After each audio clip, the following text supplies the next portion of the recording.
Attam jirtu hordoftoota Oromiyaa Miidiyaa Neetwoork har'aaf mareedhaaf namoota lama aktiivistoota Oromoo lama qabannee dhiyaannee jirra. Mata dureen maree keenya immoo haasawaa pirezidaantii mootummaa naannoo Oromiyaa obbo Lammaa Magarsaatii fi haala yeroo irratti kan xiyyeeffatu ta'a. Nu waliin turtanii sagantaa akka hordoftan affeerraa. Namooti nu wajjiniin maree kanarratti hirmaachuudhaaf dhiyaatanii obbo Amin Jundi Kaanadaa Vancouver irraati. Akkasumas immoo obbo Toleeraa Bayyanaa Chuma Kaanadaa Winnipeg irraati. Lamaan keessanuu gaaffiilee isinii dhiyeessinuuf deebii nuu kennuudhaaf hayyamtanii yeroo keessan kennitanii waan dhiyaattaniif maqaa hordoftoota Oromiyaa Miidiyaa Neetwoorkiin dursee isin galateeffachuun barbaada. Fayyaa ta'a. Galatoomii atiisi galatoomii Raa'el nu afeeruu keetii fi ulfaadhoo.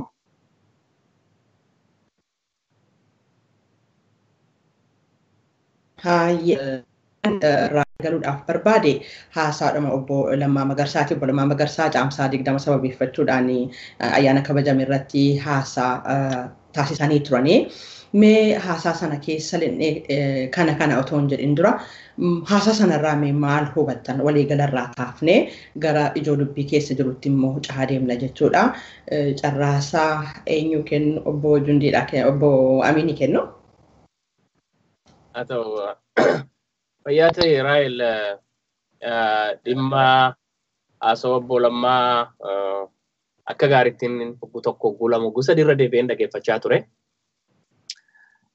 Lammaa baroota lamaan sadan dabree sochii qeerroo keessaa ol bahinsaan carraasaa eenyu atti fufuu dandeessu?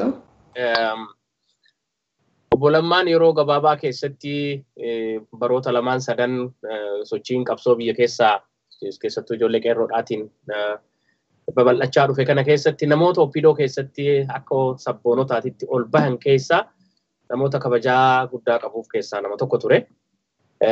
Har'allee kabajaa sannumaan qabaa fi haasawni isaa kadheen gaddaa garuu haasawoota isaa hagaarraa godhaa ture. Hoggaalee lamaan kana keessatti keessattuu sochii qeerroon boodaan gootummaadhaan inni namoota murnoota ammaan dura waliin turan san keessatti inni irratti haasawaa ture gulaaltu waliin fakkaatu. Sababni isaa maalinni maaltu kanaan isa gahee jechoota kana fofokkataa ta'e akkamitti darbate kan jedhu gaafii guddaadha. Homa fedheewu ta'u garuu wanni inni jedhee jechoonni inni darbate haasoin inni haasawe kadheen gaddaa suni waan garii dhugaa of keessaa qabaatullee hedduun isaa dogoggora guddaa qaba. Ummata isaaf ulfina qabu, ummata isaa jaalatu, ummata kaleessallee waan inni kaleessa keessa ture fi haala inni kaleessa keessa ture san hunda dagatee sadarkaa itti ufitti ammayfatu, ufitti maxxanfatuutitti gahaa jiru kana deebi'ee waan qalbii isaanii tuqina fakkaataa keessattuu nuti warra ala jirru jechuudha. Kanaaf ani gabaabamatti jechoonni isaa dogoggora hedduu waan qabuuf badii hedduu waan qabuuf obbo Lammaan dhiifama gaafachuu qabaa ka jedhu qaba mataa kiyya keessatti. Diteelii isaa lafa kaa'ee booda. Tole gaaffiidhuma kananii obbo Toleeraadhaa dhiyeessaa. Mee haasawaa isaanii sanarraa maal hubattan yookaan maali keessa keessan kan jiru isa jedhu kaafna? Tole egaa gara caalullee obbo Aminis jedheera obbo Lammaa kan beekamu isaanin jedha jechuun poozishinii yookaan aangoo isaan qaban irraan kan ka'e. Obbo Lammaa kan beeknu obbo Lammaan namoota dhiyeenya kana siyaasa Oromoo keessatti akka tasaa as ba'anii waan sila oppidiyoo keessaa hin eegamne tokko dubbachuu jalqabanii jijjiirama mul'ataa tokkos argisiisuu jalqabuudhaanii kan beekamanii. Haasaan isaaniis tartiibii haasaan isaaniis kan wal qabatee fi kan hiika guutuu qabu beekna. Akka kanatti ture jechaadha. Yeroo aangoo gara mootummaa naannoo Oromiyaa, pirezidaantummaa naannoo Oromiyaatti dhufan irraa kaasee amma dubbii amma dubbannu kanaatti akka kana ture jechaadha. Nama waan jedhan irratti sansakkaa eeganii waan jedhan irratti immoo waan wal qabate tokko lafa kaa'an turanii. Kanneen gaddaa kana xiqqoo waan achi keessaa bahee natti fakkaata. Amala dubbii isaan kanaan dura qaban irraa addaa. Lammata immoo mata dureen ittiin jalqabanii fi kan isaan ittiin xumuranis bakka itti walgatu jira. Bakka jechooti iddoo malee bakka malee galantu jira.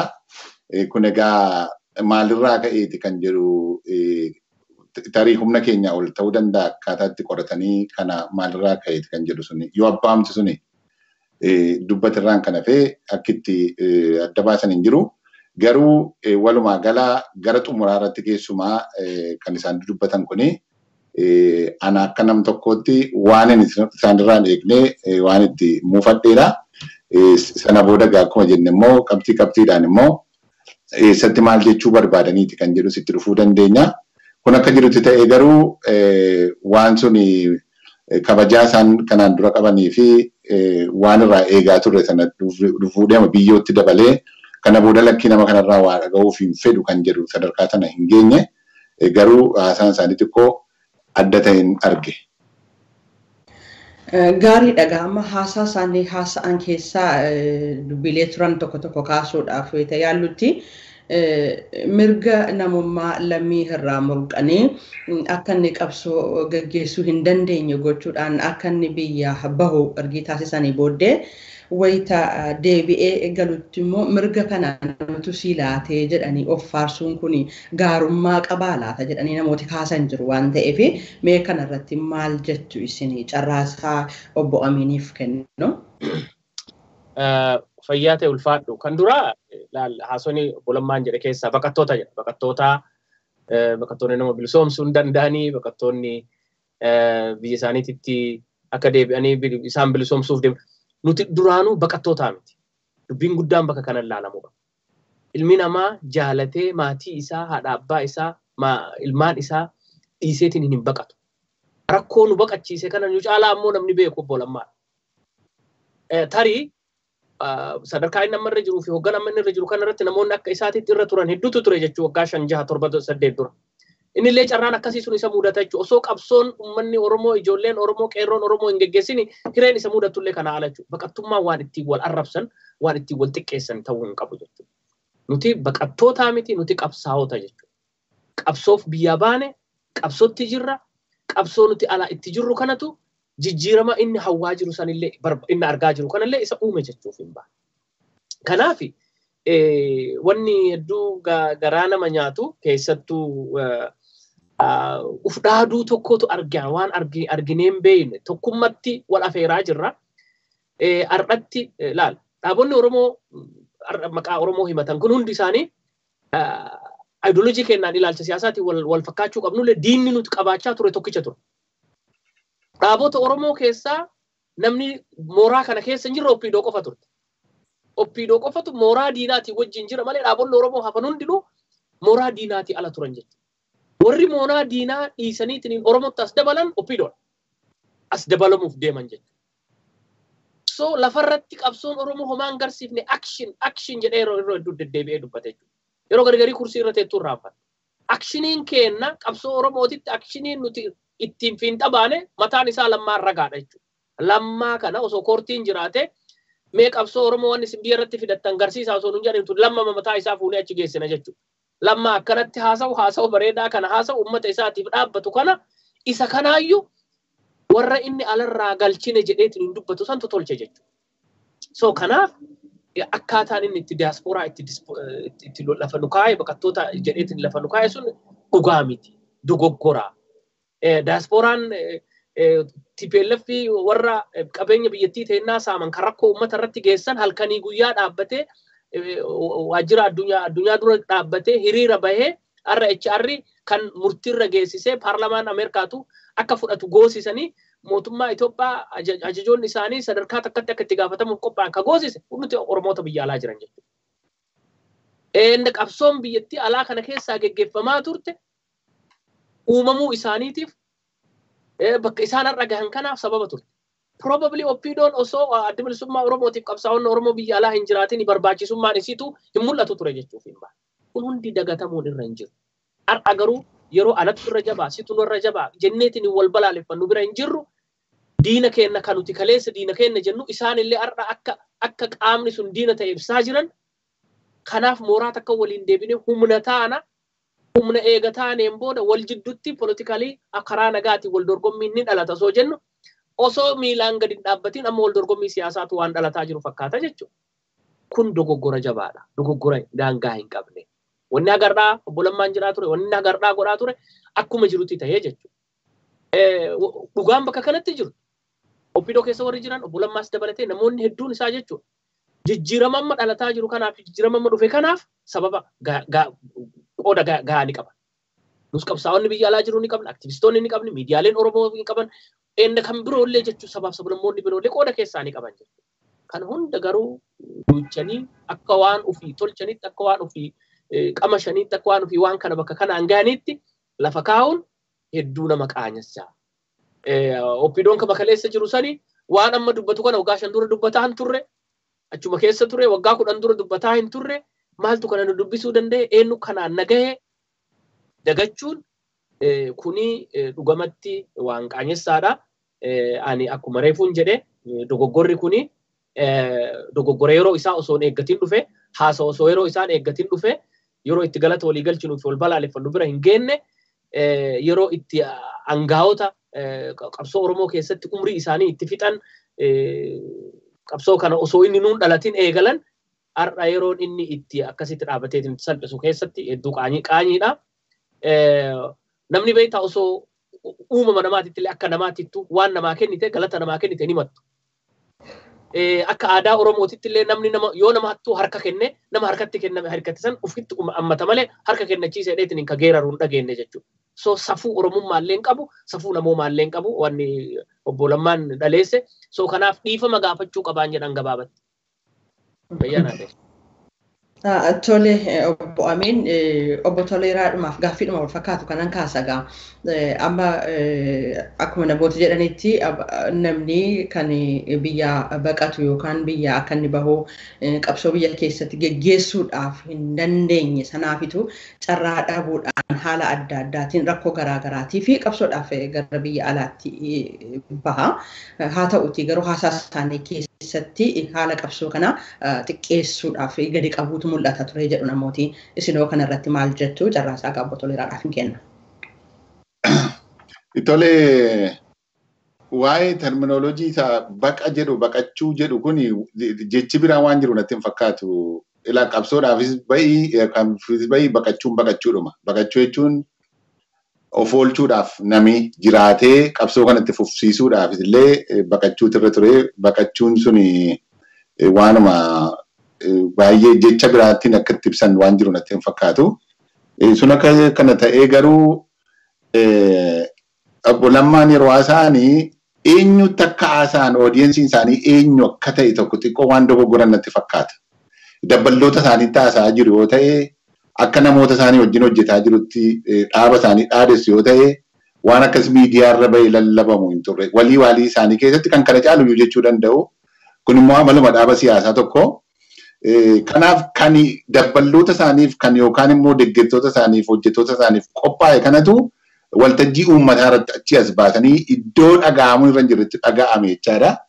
Kana wanti nuyi baay'ee immoo cinqamuu hin qabne namni kun gaafa dhuguma amma akka abdatamu kana filmaatii biyyoolessaa geggeeffamee dhaabbileen siyaasaa yeroo wal dorgomuuf deemanii waan kana dubbachuuf of duban deebi'an maaliifi yoo kana jette malee dhaaba anatu wayya yoo jette anatu kana godhe yoo jette malee dhaabii uummati si filuuf hin deemu jechaadha. Kanaafi fuulduratti illee gochuuf danda'u garuu bakki isaa amma moo yeroo tokkoffaa yeroon isaa lammata bakki isaa sirrii mitiidha. Tokko kana lammata baqachuun kuni akkaataa nuti baqachuun amma fakkeenyaaf nama baqatee bahe tokko jechaadha. Hidhamee adabamee sanbooda waan narra ga'uu baatu waan gurguddaa lamatu nama baasa.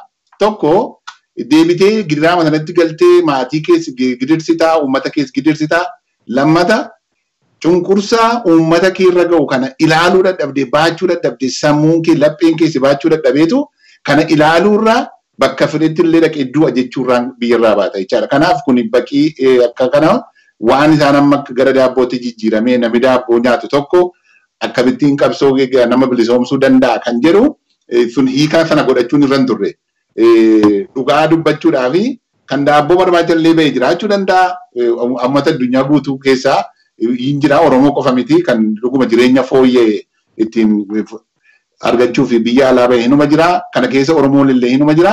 Garuu qabsaa'oo ta'anii namoota bakka dirree siyaasaatti qabsaan dhabanii dirqamanii filmaata biraa dhabanii biyya isaanii gadhiisan kana siitiziniin irraa fudhatame irraa mulqinee deebinee laannee fi lammata immoo akkamitti namni daabboodhaaf fiigu tokko uummata bilisoomsuu danda'a jedhanii sana gad xiqqeessuun dogoggora guddaadha. Maaliif akkuma amma bu'amiin jedhee uummanni Oromoo bakkee kana jiru isa dhukkubsate, isa madaa'e, isa baqate wal gargaaruudhaani keessattuu immoo waggootii 3 arfan darban kana keessatti immoo addunyaatti iyyachuudhaani addunyaan akka inni dhibee Oromoo kana dhageessisu isa dhiyoo kan ammas HR 128 kan jedhamuu fi kan amma wanni ta'e mirkanaa'uuf deemu kana kan bakkaan ga'uuf jedhu uummatuma bakkee kana jechaadha.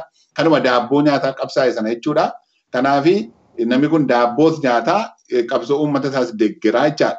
Wanti nuyi haaluu hin dandeenye qabsoo kana dhuunfannee diiyaasporaan namootuma ala jirutu uummata Oromoo kana geggeessaa jiraatu hin ta'in gumaacha akka Oromoo tokkootti nuti saba keenyaaf gumaachinu immoo kan daabboorra darbee uummata keenyaaf dhukkubsanne kan ofitti hirrifne uummata keenya ittiin gargaarre saba keenya ittiin gargaarre waan ta'eef akka waan namoota gatii hin qabne tokko barbaaddu siitizinii isaarraa fudhattee barbaaddu immoo deebiftee itti laatu tokkotti fudhachuun isaanii waan isaan irraa hin eegamne jechuma kana afaan pirezidaantii nama miliyoona 50 geggeessu tokkorraa dhaga'amuun isaanumaafuu kabajaa isaaniitiifuu gaarii miti. Maaliif ree uummata Oromoo miliyoona 50 hoggaa jennu miliyoona 50 sana keessaa nullee keessa jirra keessatti lakkaa'amna jechaadha. Gama kaaniin uummata miliyoona 50 bakka bu'a jechaa miliyoonuma 50 sana keessaa immoo gartuu kan biraa gartuu daabboo fiigu gartuu feesbuukii irraa bookkisu jedhanii nama kaa'uuni. Gaarii natti hin fakkaatu kun waan pirootokoolii nama pirezidaantii tokkorraa nama waan guddaan irraa eegamu waan uummati Oromoo bira darbee uummati saba Itoophiyaa hundumtuu abdiirra kaa'ate tokkorraa kun dhaga'amuun sirrii mitiin jedhaa.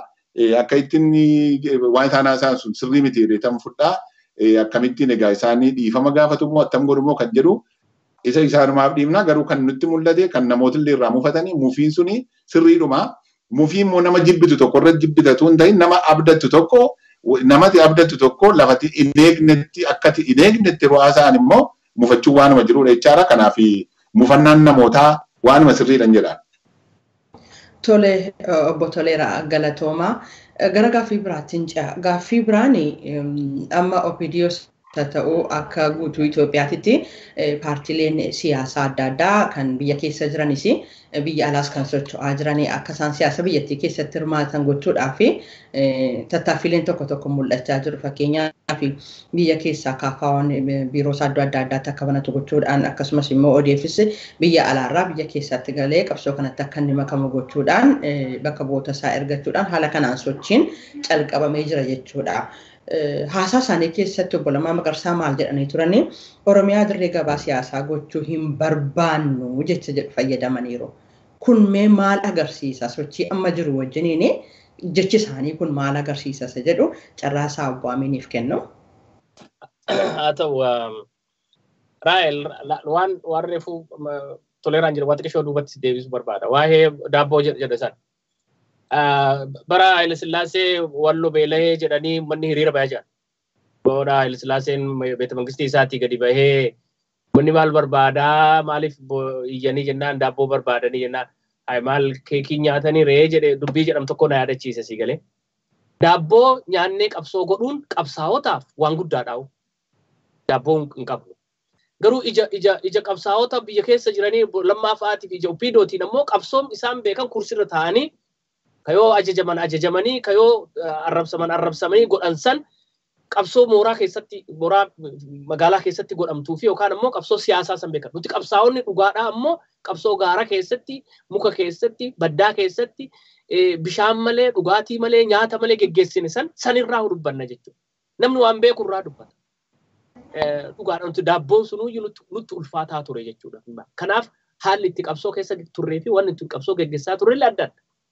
Kan ammoo gaafa seenaa qabsoo Oromoo barreeffamuu fi akka reefuu boleessi kiyya jedhe gaafa mooraan wal dorgommii Oromoo jidduutti dhaabota Oromoo jidduutti dhalaate gaafa san irraa dubbanna jechuudha. Eenyuun mooraa qabsoo Oromoo keessatti gahee gahaa kafalee eenyutu dhugaadhaan wareegama lubbuudhaa itti wareegee bakka kanaa qabsoo kanaan asiin gahee gaafa san dubbachuu ni danda'ama. Har'a bakka san hin jiru. Har'a warri kaleessa sirna kalee waggaa 27 biyya san keessatti xaxee harkaa qabu sun har'allee humni isaa hin diigamne. Qawween isaa, tikni isaa, militariin isaa, qabeenyi isaa hundi isaanii harka jira. Isaanuyyuu waan biroo nurratti saganteeffataa jiran. Osoo kuni jiru nuti ofii kennaa wal keessatti anas bilisoomse atansi si baqachiise ka jedhu kana kuni dhugamatti waan namatti hin tolle laala. Oppiidoollee abbaa bilisoomse qabdi. Sigalee oppiidoollee namni bilisoomse qeerroodha. Qeerroon ammoo kan dhalate gadaamessa oppiidoo keessaa osoo hin taane gadaamessa OLF keessaan dhalate. Abaa'oo keessaan dhalate. Ilmaan abaa'oo uume abboota abaa'oon uume dammayse keessa qeerroon dhalatte jira. So kanaaf gadaamessa oppiidoo keessaa qeerroon dhalachuu waan hin dandeenyeef qeerroon kan bilisoomsite nu cufalle warra inni hin bilisoomse jedhee dubbatu san nullee haa ta'u warra baqattoota ala inni jedhu kanallee haa ta'u oppiidoollee haa ta'u kan bilisoomse qeerroodha jechuudha. So kanaaf adeemsi qeerroon gaafatte keessaa tokko immoo sirnattiin biyyattii sanii hiddaan akka jijjiiramudha. Oppiidoon carraa qabsoo kana hiddaan yookaan hundeedhaan jijjiiruu jedhu san jijjiirama hundee kanaaf abboota ni ta'an kan jedhu nullee dhaabonni biyya alaa jirru kun hundi ilaalcha gaarii kenninee fi haga danda'ametti akka duritti abaaruu fi salphisuun yookaan wal xiqqeessuun hafee sadarkaa itti yaadaan tumsuun hafee sadarkaa qaamaan wajjin sochoonee dalayna jedhamu qabsaa'onni hanga tokko dhaabonni hanga tokko sadarkaa biyyatti deebi'utu mul'ataa jira jechuudha. Kun eegaltii bareeda ture osoo jiru osoo kun bilasdi ta'ee dhaabonni birootu carraan kun carraa hulaa bane eegatee warri oppiidoo warri biyyattii keessatti piraayim ministeerichi yaamicha godhe saniif haa xiqqaattu maskootiin banamteerti. Warri ODF immoo maskootii saniinuu seenan jechuudha. Keessaanis waan kana qorqorree hulaa kana nama hundaafuu banna ka jedhani abdii akkasiin qaban jararraallee. Eega kun godhameetiniin abdiin horatamee hangi tokko fulduratti sochoona jedhame booda wanni obbo Lammaan dhaleessan kun jarjara keessa seente jechuudha. Dhaabonni Oromoo biyya keessa jiran warri akka OFC kan birootilleen kan ammaan boodallee biyya keessa seenaniitiin hin deemu dalaguu danda'an yeroon itti wal dorgomu hin geenye. Yeroon itti wal dura dhaabbannu hin geenye. Yeroon itti anassi caala atinna caala waliin jennu hin geenye. Diinni kennaa lafa hin geenye. Lafa gahee hin dhuman. Humna biyya san keessatti humna dhugaa hin horanne nuti. Tokkummaan kenna ka qeerroodhaan dhufe sun tokkummaa ummataa osoo hin taane tokkummaa dhaabotaallee uumte qeerroo. Tokkummaan dhaabotaa nu jennu nuufi obbo Lammaan fa'a akka jaallanitti wal laalu. Akka nama qabsoo Oromoo isaanillee qooda keessaa qabaniitti warra oppiidoo laaluun kenna. Akka harreef jedhe dhaabonni Oromoo hundinuu dur ilaalchaan mooraa tokko turan. Kan nu miidhaa jiru, kan nu saamaa jiru, kan ummata kenna rakkoo keessa galchaa jiru TPLF akka ta'e nu cufti kenna itti amanaa turre. Except oppiidoo jechuudha. Qabsoon ijoolleen teenna goote oppiidoollee nutti dabalaa jira jennee amannee saniif waliin dhaabbanne jechuudha. Waliin dhaabbatiinsa kana akka hin bitirsinetti, waliin dhaabbatiinsa kana akka hin jeeqnetti eega wanni kun dhumatee biyyi sun dhugaadhaan dimokiraasii dhugaatitti akka jijjiiramtu amannee warri kaleessa biyya keenya saame suni kararraa jechuu amanneen booda nuti ammoo wal jidduutti Oromiyaa keessatti biyya teenya keessatti wal jidduutti anatu sirra ekonomiidhaan biyya bulcha anatu sirra irras waan kana tolchuu danda'an gaafa san dhufuu danda'a. So kuni jarjaramee godhame. Amma wanni godhamuu qabu ofii waliin dhaabbachaa diina nu cinaa jiru kan ofirraa eegaa wal jidduutti waliin tarkaanfataa ummata keenya namuutu karaa itti wanni kun of boodan deebinee irratti geggeessuutu irra gaariidha. Gaariidha obbo Amiin. Gaaffii makanan isinii kaasaa obbo Toleeraadhaa fi amma gabaa siyaasaa gochuu hin barbaannu Oromiyaa wayita jedhamu kana yeroo paartiileen tokko sochii jalqaban kanatti biyya alaa kan jiran deebi'anii sochii kana keessatti hirmaataa jiran kana keessatti kanuma jechuun kun iyyuu paartilee gara biraa deemanii irratti hirmaachuudhaaf kaka'umsa qabanii haamilee hin cabsu? Kana irratti maal jettu isin obbo Toleeraan? Tole tokko dhaabbilee siyaasaa oomishuu jedhanii oomishanii paartilee 100 akka oomishinuuf miti kan jedhu tokko ture utuu haasofnu dhaabbilee siyaasaa 10 ta'uu 100 ta'uu 50 ta'uu mootummaatu ramadee dhaabbileen siyaasaa biyya Oromiyaa keessatti isa ta'u biyya Itoophiyaa keessatti dhaabbachuu qabu lakkoofsaan hammana kan jedhu labsiidhaan yookaan seeraan tumamee ta'a miti. Dhaabbileen siyaasaa akka fedhii fi dantaa siyaasichaa fi dantaa uummataatti dhaabbileen siyaasaa amantaa wal fakkaataa qaban tokko akka amantaa isaaniitti walitti dhiyaataniitu uummatu malee waan jiru keessaa hixaadhaan ba'ee fi inni sila yaada addaa qabu tokko immoo kan biraatti ijaarratatu hin taane kan fedhiin namoota adda addaa dhufee dhaabbilee siyaasaa ijaaru malee kan namni namaa kennu miti. Fedhiin keenya sana miti jechuun isaanii gama tokkoon yoo laalle gaariidha. Dhaabbileen siyaasaa 100 amma Oromoodhaan maal godha yoo jenna ta'e dhuguma honestly irratti haasofna ta'e hin godhu gatiin qabu. Dhaabbileen siyaasaa 100 humna Oromoo iddoo 100tti facaasee humna silaa tokko ta'ee humna guddaa ta'uuf wal tokko alagaatti teensisuudhaanii humna kana facaasuudhaanii qabeenyaa qisaasuudhaanii kan akkas akkasiitiin nu bu'aan qabu kan jedhu yoo ta'e Oromoo hundumatti irratti walii galee kan irratti mari'ata malee mootummaa aangoorra jirutu kanas nu barbaachisa nan nu barbaachisa jechuun irra hin jiru. Kun kana lammata immoo waa'ee kafaa'oo kaaftee turte kafaa'oon amma biiroo babbanataa jiru amma dheengaddaa Facebook irratti argee Horroo Guduruutti biiroo haaraa tokko Shaambutti natti fakkaata. Banatanii jiru biiroo kanaan dura turanis haaressaa jiru biiroo adda addaa Shaashamanneettis bakka adda addaattis babbanataa jiru kun baay'ee nama jajjabeessaa. Kun kana kun mallattoo gaariidha.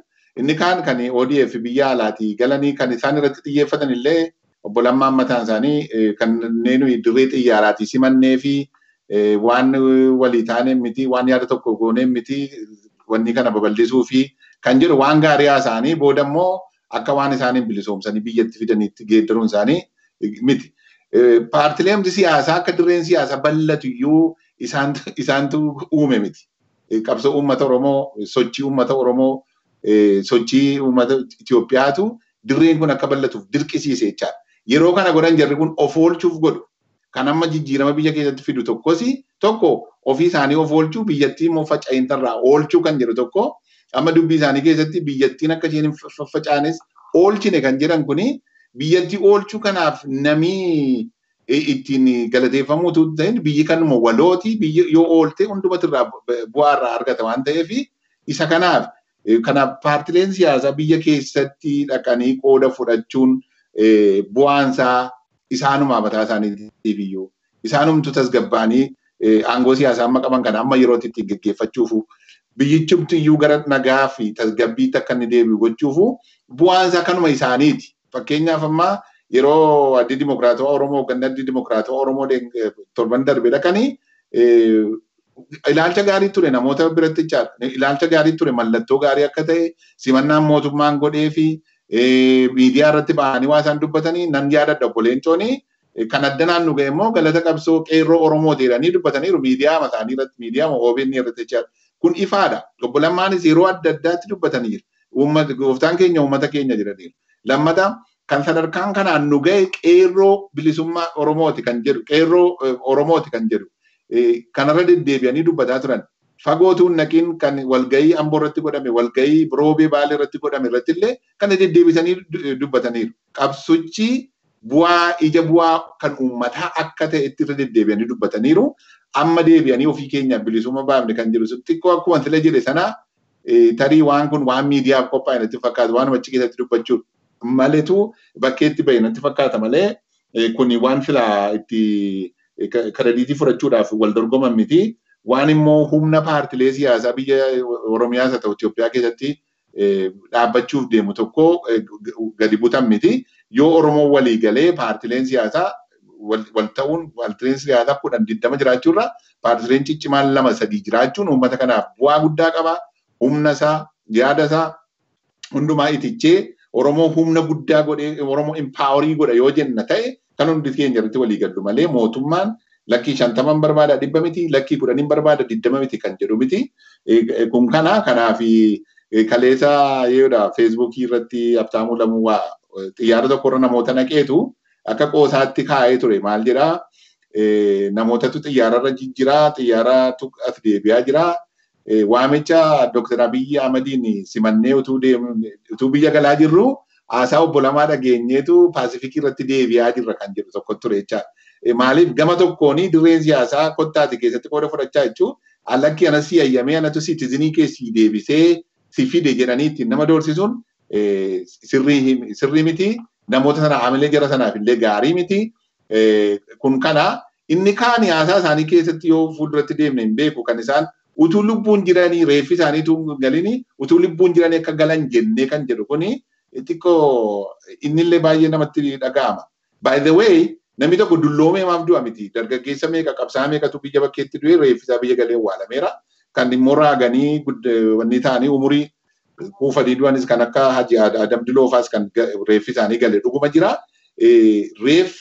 reeffi keenya akka hin galleef utuu hin ta'in mirga keenya falmachuuf biyya keenya keessatti dirreen siyaasaa bal'ate namni hundumtu qooda irraa eegamu tokko uummata isaaf gumaachuuf gala malee namni tokko biyya sanatti awwaalamuudhaaf yookaan utuu lubbuun jiru meeshaa keenyachitti awwaalama jechuudhaaf namni galu hin jiru kunillee xiqqoo arraba fakkaata kunillee ani waan irratti mufanne keessaa tokko gara dhumaatti inni ufnaa qabxii kan biraa hin qabda ta'a akkaataatti inni ta'a nutti hin deemna. Galatooma obbo Toleera qabxiilee gara biraa inni kaasuu barbaade amma kana wajjin wal qabsiisanii namoota biraa yaaddootti ka'an tokko maali hojiin hojjetamaa jiru keessaayyuu OPDO keessattis haa ta'u akka biyyaatti hojjetamaa kan jiru fedhii namootaa irratti hundaa'ee ta'uu isaatu kana fidaa akka caasaatti caasaa ta'ee gadi bu'uu dadhabuu isaatu yoo obbo Lammaan waan gaarii hojjetan waan gaariitu hojjetama yookaan immoo muummichi ministeera Dr. Abiy Ahmed waan gaarii hojjetan waan gaariitu hojjetama garuu akka caasaatti biyyattii keessatti wanti hojjetamu caaseffamee hin deemu waan ta'eefitu fedhii fi jecha namoota kana irratti hundaa'ee rarra'ee wanti jedhu hin ka'a kan deemaa jiru kan jedhu ka'a kana irratti yaadi keessan maali? Haasawa bu'aaminiif kennu ni faama. Biyyi takka dhugaadha. Hoogganni tokko adeemsa siyaasaa tokkos ta'e bulchiinsa biyyaatiif murteessaa. Haasoin isaas, yaadni isaas, murannoon inni lafaa qabus, sagantaan inni qopheesses, karoorri inni lafa kaa'atus, qaamni inni of biratti ijaareet inni harkaa qabus hundi isaa murteessaa.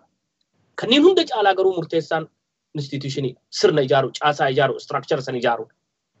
Akkaataa itti sistemni gubbarraa gaditti jalarraa gubbatti walitti flow itti goggodhuu danda'u wal fakkeessanii qulqulleessanii hundi isaa kan sirnaa fi seeraan utubame kan seeraaf bulu godhanii tolchuu sanii ulfinni kan qabu jechuudha.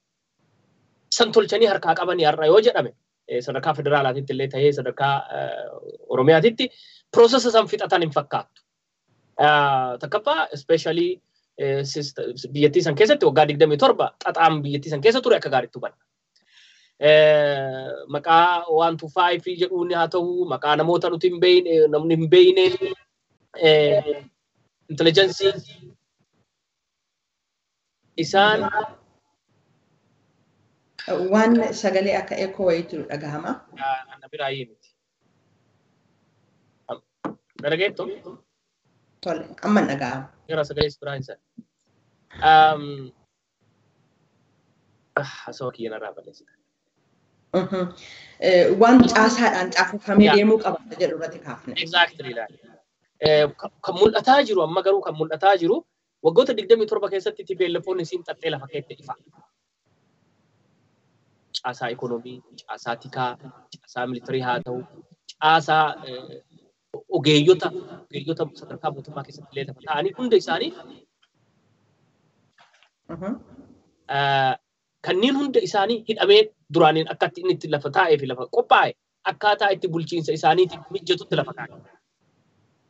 Sadarkaa ifin namoonni isaan kaa'e kantiibaa keessatti haa ta'u bulchiinsa biyyoota adda addaa keessatti haa ta'u wanni kun dhagaa itti dalagaa jiru.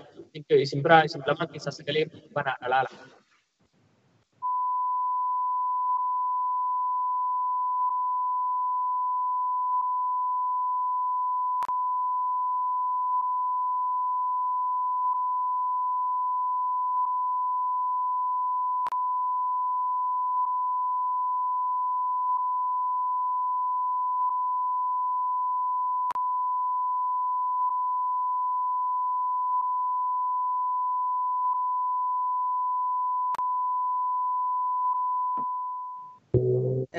Dogoggora teknikaatiin egaa gidduutti isaatiif dhiifamaa isin gaafannaa gara maree keenyatti deebinee jirra. Haasaan irratti haasa'aa ture keessaayyuu egaa caasaadhaan deeggaramuun hojii hojjetamaa jiru kun barbaachisaa miti rarra'ee waan jiruun fakkaatu biyyattii keessatti kan jedhurraa kaafne haasaa obbo Lammaa Magarsaarraa isarratti waan haasa'aa jirtanii obbo Aminitti fufuu dandeessa. Akkubaan jedhee hoggana biyya tokko tahee caasaa jaarmaa keessatti tahee bifuma fedheenu hogganni tokko murteessaa. Kana ala dabree garuu wanni waan hunda caalaa murteessaa akkuma jedhe caasaa. Caasaa yookaan structure mootummaa san keessatti ati ittiin gadi bulchiinsaaf diriirsitu santu biyya san akka lubrikeeshiniititti waan biyyi sun akka gaariitti deemsisuu dandeettu ta'uu qaba. Haalli hagammaatitti ture waggaan 27 dabre garuu caasaan ture fi structure ture ka'eennuun utubu ka'eennuuf dhaabbate ka'eennuun tajaajilaa ture ka'eennuun taligaa ture jenneetti nu guulaallu sirnicha amma haa xiqqaatu dhiibamee kararraa siqaa jiru kana taligaa ture jechuudha. Sirnichi kun kararraa bakkitoo sanirraa siqee mul'ata malee sadarkaa gubbaatitti caasaan isaa ammallee diigameetiin hin dhufne jechuudha. Wanni itti sadarkaa federaalaatii fi Oromiyaa keessatti illee irratti dalagamaa jiru keessaa wanni irratti dalagamuu qabu keessaa illee tokko guddaan kana ta'uu qaba. Yoo kun hin dhumatin haalli ammaan dura itti isaan laalan fakkeenyaaf fuulduraaf yoo Oromiyaa keessatti wal dorgommiin dhaabota siyaasaa Oromootii wajjin uumamu mataan isaa dabballoota isaaniitii fi bulchitoota sadarkaa onaatii fi gandaa keessa jiru kana keessaa qulqullaa'uu yoo hin danda'in sistamni ammaan dura akka hannarratti hundanaawe akka kijibarratti hundanaawe kan maqaa walirratti maxxansu irratti hundanaawe kan heeraan buluu dhaburraa fi saamicha biyyattii qabeenya biyyattii saamurratti hundanaawe sun yoo sistamni kun hin diigamin hogganni jabaan fedhe bakka san taa'e illee ammallee wanni jijjiiruu danda'u hin jiru jechuudha. So kanaaf akka ammatti mul'atutti immoo structure kun sadarkaa gadiititti gubbarraa haga gadiititti qulqullaa'ee Oromiyaa keessatti mataan isaa akka federaalaa haafu Oromiyaa keessatti akkasitti qulqullaa'ee taa'ee jira kan jedhu gaafii keessa nama galcha jechuudha. So kun ammoo qalqallaa'u malee kun sirna qabaatu malee dimokiraasiin dhugaa biyya keessatti illee dhufuu hin danda'u gaafiin ummataallee sirnaan deebi'uu hin danda'u miidhamni ummataallee dhagahamee jastisiin bakka hundatti namuu heeraa gaditti ta'ee bulchaa ta'ee abbaa qabeenyaa ta'ee namni hundinuu walqixa laalamee sirnaa fi heeraan itti gaafatama jiru argachuudhaaf sistamni biyyattii kana keessaa kan ammaan dura ture akkaataa itti ammaan dura ture sanirraa wayyoo'ee sirraahuu qaba kan jedhu. Yaaduma nan kaasaa obbo Toleeraadhaafis egaa wanti biyyattii keessatti hojjetamaa jiru caasaadhaan deeggaramuu diduun yookaan siistamiidhaan hojjetamuu dhabuun fedhaaf jecha namootaa irratti qofa hundaa'uun kun hagam deemsisuu danda'a jedhanii namooti kan kaasan jiru. Isa kana irratti obbo Toleeraan yaadni keessan maali? Tole waa'ee caasaa kana yoo kaafne baay'ee ulfaataadha waan akkasii kuni. Argitee caasaa mootummaa amma kana ga'u caasaa waggaa 27 waggaa 25 26 jennu waggaan tokkoon darbe xiqqoo adda waan kun waan meeqaan kan laaqamaa ture kana yeroo ammaa kana keessatti caasaa sana wal qixxeessuu danda'aniiru jennee dubbachuun baay'ee rakkisaadha. Isaan illee hin jedhanii haa ta'u garuu maal jedhu warri yeroo ammaa kan yaasaa gimaatu ka cinqillaatu jedhu miti qurxummiin kan isheen ajooftu mataa ishee irraati jedhu mataa irraati. Jarri kun mataa irraa jalqaban jechaadha. Mataan bakka qullaa ta'etti kan gadii kana qulleessaa deemuun eeguma danda'ama natti fakkaata. Fagoon nannummaa kaleessaa warra biiroo haqaa keessaa taa'ee danda'a waa inni babarreessu baay'een jaalladha baay'een dubbisaa.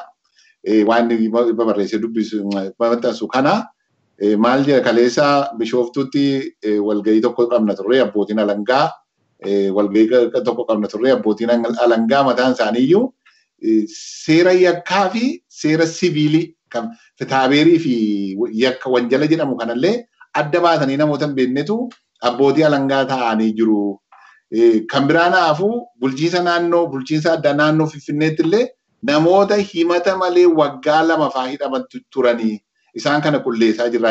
Ilaale egaa kan naannoo bulchiinsa addaa naannoo Finfinnee jechuun naannoo mootummaan Oromiyaas mootummaan giddugaleessaas jiruttu waan akkasiitu laaqamee jira jechaadha. Isa kana qulleessuudhaa fi caasaa akkasii kana sirreessuudhaaf yeroo akka inni fudhatu hundumti keenya irratti walii galla.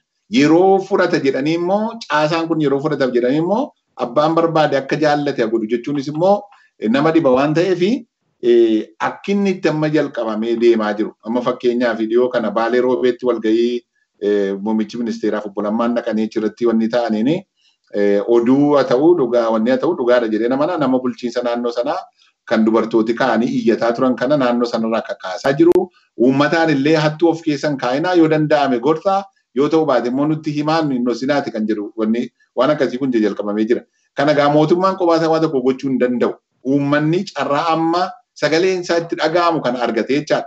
Carraan nama argate kan ammoo isaantu nuu kenne jedhutti tun ta'in carraa ofii isaatiin ofiif kenne ofii argate kanaatti fayyadamee bulchitoota caasaa gara gadiiti isaan cunqursaa jiran kana irratti xiyyeeffachuun baay'ee barbaachisaa natti fakkaata. Keessattuu amma fakkeenyaaf walgahii Dambidoolloo irratti torban darbe ta'e keessatti namoonni akka waan biyya addaa jiran tokkotti iyyataa turan. Biyya Itoophiyaa keessa biyya Oromiyaa keessattuu hin ta'in bulchiinsa adda ta'e tokkotti naannoo Dambidoollootti nu quunnamaa jiran. Kanaafi wanti nurra gahu kun waan addaati kan jedhu jechaa turan jechaadha. Inni kun egaa tartiibaan yerootti uummatis mootummaa kana wajjin ta'ee caasaa kanarratti bobba'uu danda'utu irra jiraata. Carraan uummanni Oromoo qabu amma carraan inni itti namoota akkasii kana ofirraa buqqisuu danda'u kan utuu warri hattuun warri saamtuun warri caasaa mootummaa kana akka dhimma faayidaa mataa isaaniitiif itti fayyadaman kana hundee lafatti hin qabatin utuu amma sochiin amma jiru irratti namoonni ofirraa buqqisuu danda'utu irra jiraata. Kun kana inni kaan waan ati jette caasaa inni olii ajaju inni gadii hojiirra buusu taanaan abbaan barbaade waan ta'e godhe taanaan akkamittiin hojiirra oolchuu danda'ama kan jedhu kun gaaffii hunduma keenyaati. Gaaffii kanaafis immoo kan deebii sirriitti kennuu danda'u uummata. Uummati nagaa jedhee amma lubbuu wareegutti amma jireenya akkasii jiraachuurra duunaa wayya jedhee yeroo itti lubbuu isaatti kenne waan ta'eef uummati caasaa akkasii kana sirreeffachuudhaaf dandeettii itti dhabaa jechuun hin danda'amu garuu yeroodhaaf kun ittuma fufa garuu yerootti dadhabaa akka inni deemu abdii guddaan qaban kanuman jechuu danda'a. Kanarratti maaliif biyya sana keessa hin jirru caasicha argaa hin jirru waan odeeffannoodhaan arganne waan nutti fakkaatu dubbanna waan ta'eef kana caalaa deemuunis immoo xiqqoo dubbii balleessuu ta'a jedhanii kanuma irratti dhaaba kana. Galatoomaa obbo Toleeraa. Gaaffii biraa ani kaasuu barbaade keessaayyuu haasaa obbo Lammaa Magarsaa pirezidaantii mootummaa naannoo Oromiyaa keessatti qabsoo uummati Oromootii fi qeerroon gaggeessee OPDO mataasayyuu xaxaanni keessa ture keessaa baase kana gara qabsoo OPDO'n gaggeesse yookaan bu'aa caamsaa 20 gara jechuutti iyyuu as fidanii mul'isuudhaaf yaalanii turanii. Kun immoo dabalootaa wajjin waan achirratti argamanii laata jedhanii namooti kan kaasanis jiru. Mee yaadi keessan kanarratti maali isa jedhuu fi obbo Ameen. Raa'el dhugamatti obbo Lammaan Deengaddaa beenu kaasoo waan tahee waan birootu jira jenneetiin hin fudhachuu mannurra jira jechuudha. An akka kiyyatti akkasittiin fudhadha. Aara qabaa Bishaf jedhallee jechuun nama dhoogaa. Anyway, maal tahee kan jedhu qormaata fedhamu. Namni ofillee dagachuu hin qabu. Akka namni nu xireeffatutti jedhee fakkeenyaaf haasawaa isaa keessa. Nama ami keessatti isaan xireeffataa ture. Inni mataan isaa jechaa ture waan kana. Hogganoonni isaanii Toleeraas miyuutu godhe. Hogganoonni isaanii mataan isaanii osoo beeynus osoo hin beeynes uummata keenya irratti dalagaa turre jedha. Diinaaf ergamaa turre jedhan. This is their war. Nuyi mika isaanii jedhaa jiru. Nuyi mika isaan xireeffata hujii isaaniiti jechuudha. Hujii isaan xireeffatan kanaaf immoo namni irraa dhiqee kaawiyaa godhee fe'ee nunni qeerroodha. Deebisee uummata Oromootitti dabale. ODF amma dhaqan jaalleen coollataa fa'aa warri qabsoo Oromoo bu'uuressan ammoo anaaf akka kiyyatti isaan bakka san dhaquun jara huccuu irraa dhiqan san shittoo itti harka fakkafuuf achi dhaqan jedheen fudhadhachuuf hin baane. Ni urgeessan. Deebi'anii bakka sanitti deebisaa jiran malee. So maa inni waan kana irraa arginu fakkeenyaaf Facebook irra taa'anii jedhaa ture jechuun obbo Lammaa. Hayi. Sajara seenaa miti kaleessa ture. Dhugaadha Facebook irra taa'anii magaalaa 200 keessatti ilmaan Oromoo guyyaa tokkotti hiriira baasisuun danda'amee jira jechuudha. Kana OPDO'n hin goone. Guyyaa 3 gabannaa lagaa waamanii Facebook irraa jechuudha. godhameetiin gabayaan magaalaa guyyaa 3 guutuu shaddaa'uun godhamuun danda'amee jira. Kana kalammaa fa'a afaan guuttachiisee haasawaa jiru. Kana qabsaa'ota alaa jiru kanatu goosise. Qeerrotu goosise. Qabsoo kam eessatti wareegama ture oppidoome wareegama lubbuu jaallan qabsaa'ota wareegamanii nuti tarrisuu dandeenye tokko chaatarrisani. Qabsaa'onni boolammaan nu tarrisuu danda'u eenyu fa'a warri wareegaman mee.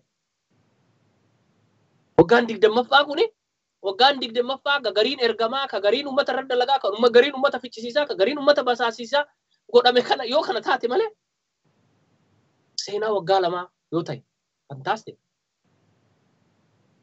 Yoo deebinee seenaa waan qabsoo Oromoo keessatti dalayne himachuu taate san tarrifannachuu eenyu kitaaba guutuu danda'a. Garuu ammoo nuti amma sanuu dubbataa hin jiru. Bakka isaan kaleessa turan namni gaafatee hin jiru. Seenaa isaan kaleessa dalagawwan namni isaan gaafatee hin jiru. Wareegama isaan kaleessa kafalaman namni gaafatee hin jiru. Bosona kam keessatti lolanii namni gaafatee hin jiru. Dubbiin Oromoo ammoo Finfinnee keessaan hin dhufne. Dubbiin Oromoo bosona Baalee, bosona Harargee, bosona Wallaggaa keessaa dhufe. Kan ammoo warri dalagee ni jira. Lubbuunis jira. Hedduun isaa itti wareegama. Wareegama isaanii keessa dhaabbateetiin qeerroon kana keessaa dhalate jechuudha. So kanaafi wanni obbo Lammaan siigalee seenaa qabsoo amma dalagame jijjiirama amma dalagame kana fuudhanii oppiidoo galchuu yeroon silaa itti obbo Lammaan kana himan hin geenne. Gaafa wal dorgommii siyaasaatitti seenne haa himatan. Uummanni Oromoo san dhaga'ee ammoo murtii gaafa san kennuu ta'a. Har'atti garuu diina jabaatu ulaa dura dhaabbata. Mooraa keenya keessaa hin baane ammallee manumarraa xiqqishoo gadi baafne fakkaata. Mooraa dura dhaabbata. Bolammaa diina sanirratti fuula kan kee akkuma duraanitti itti deebisi. Oromoon qabsaa'onni Oromoo dhaabonni siyaasaa Oromoo hundis akkuma dur jenne tokkummaa walii qabaachuu qabna. I remember about 6 baatii 6 baatii 7 dura baatii 8 dura waan jajjabduu jedhee ture Lammaan. Tokko sabboonummaa keenya jabeessuu jedhe. Sabboonummaa jabeessuun suni waan amma taa'ame kan agarsiisa. Hedduun keenya qabsaa'onni Oromoo biyya alaa jiran sabboonummaa qabna inneetu uf beeyna jechuudha. Dhugaadhallee ni qabna. Saniif baanee alaaf. Lammaffaa wareegamnee seenaa haa dalaynu jedhe jechuudha. Which is waan bareedaa sunis. Sadaffaa dhaloota mataa gadi hin qabanne uumnee jira. Waan sadiin kana jedhe. Sadiin isaaniitu hiikaa of keessaa waan bareedaa qaban turan jechuudha. Dalagarra oolfannee jira. Qooda qabanii oppiidoon jijjiirama amma gabaabaa dhufe kana keessatti qooda ni qabanii definitely ni qaban. Keessattuu miseensonni isaan keessa jiran sabboonummaa uummatan sabboonummaan keessatti biqile hedduun isaanii jijjiirama amma dhufe kanaaf including Lammaa qoonni inni kafale guddaa. Abiyyillee wareegamaafillee of qopheessanii jiran jechuu ni dandeenya. Garuu abbaa qabsoo kanaa ta'uu seenaa qabsoo Oromoo ta'uu hin danda'ani hin mitillee. Standarduma fedheen bifuma fedheen obbo Lammaan jaalleen coolataa fa'a qabsaa'ota ala jiran jaal Daawud Ibsaa fa'a abbaa biyyaa abbaa nagaa fa'a Jeneraal Kamaal fa'a jara kanniin sadarkaan itti inni qeequ qabsaawaa inni tahee isaan ammoo baqattoota jedhee itti yaamu mooraala saniitu obbo Lammaan hin qabu ka jedhu qaba. Kanaaf dogoggora dalagee wanni jedhee irra deddeebi'ee dubbadhuuf hin jibbineen ammallee jibbaa hin horanne hin balaaleffannellee garuu waan isaan maluu fi waan isaan hin malle itti himuun barbaachisa. Sadarkaa isaatii fi sadarkaa isaa hin ta'in itti himuun barbaachisa. Har'atti biyya keessatti tattaaffii inni qabsaa'onni godhaniin ijoolleen qeerroo gooteen sadarkaa Lammaan sadarkaa Oromiyaatitti miti biyyattii sanii keessatti abdachiisaa ta'uu danda'ee jira. Kana ammoo nuti dura hin dhaabbanne tumsa taaneef agarraatti. Irra jabeessineef.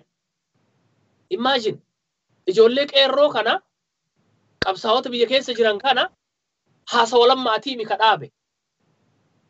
Siigalee yookaan ammoo awaajii san sodaataniitii mi qabsoon kun kadhaabbate.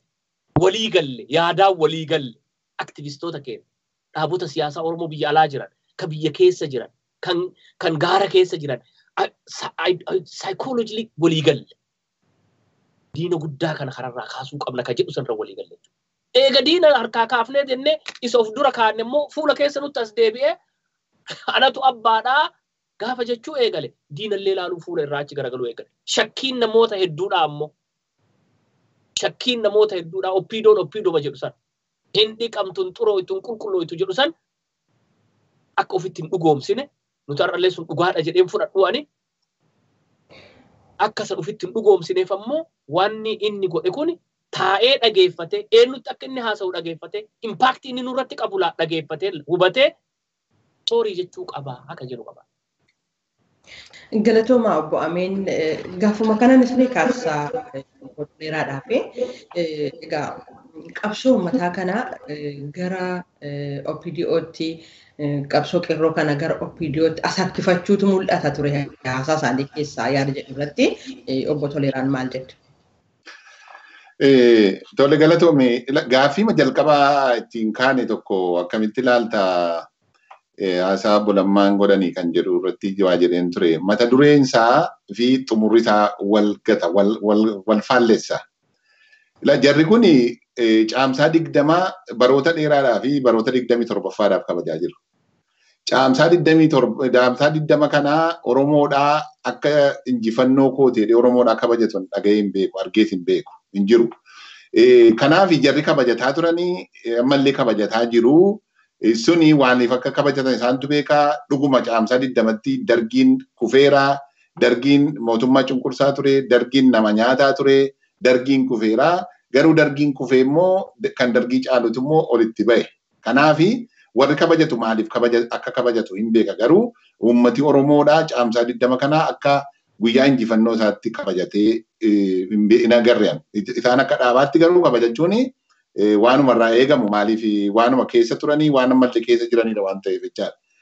Warra OPDO kana amma hidhata PRDF jedhamu kana goobara sana keessa jiranitti achuma jiru akka caasaatti achuma jiru akka qaama sanaatti jiru kun gaaffii hin qabu. Kun kanaafi caamsaa 20 maaliif akka kabajamu introduction isaan godhanii akkaataan itti deeman gaarii ta'eetu gara dhumaarratti waan amma dhaabbilee siyaasaa galchuufaa, simachuufaa, siitizinii kennuufaa, siitizinii irraa fudhachuufaa kunillee injifannoo caamsaa 20ti gara jirutti fidan. Kun garuu wal faalleessa tokkoyyuu miti. Caamsaa 20 waggaa 27 kabajamaa ture. Caamsaa 20 baranaa maaltu adda godheetu inni kun mirga kana kenne kan jedhu wal nama gaafachiisa jechaadha.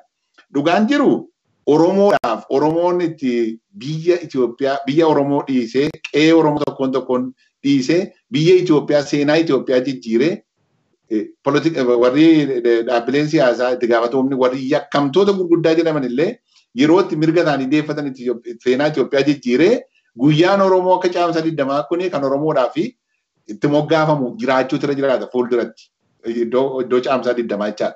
Kun kan Oromoo addatti kan Oromoon addatti biyya sana keessatti gumaacha inni godhee fi kan Oromoon irratti godhachuun irra jiraatu malee kun kan Oromooti jedhanii kan Oromoo wajjin wal qabsiisuun baay'ee wal hin fakkaatu.